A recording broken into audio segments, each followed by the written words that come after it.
Hello, my name is Sean. I work with Basler and I am a field applications engineer. As we can see here, we have our supervisor, and our supervisor only cares for quality cookies. And so if we put a quality cookie into here and our POC kit is able to identify whether it's a good cookie or not, it will pass the supervisor's approval. And so after we load the cookie into the machine, as we can see here, when we take an image of this trained cookie, we can see that it is of his standards. We can also check defective cookies. However, the supervisor would not be pleased if we got a defective cookie. And so when we trigger this event here, we can see that it is a failed cookie and it is not up to his quality standards.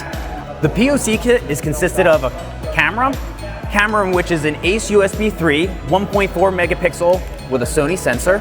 We utilize a Jetson Nano, which is the processing platform for doing the edge analysis.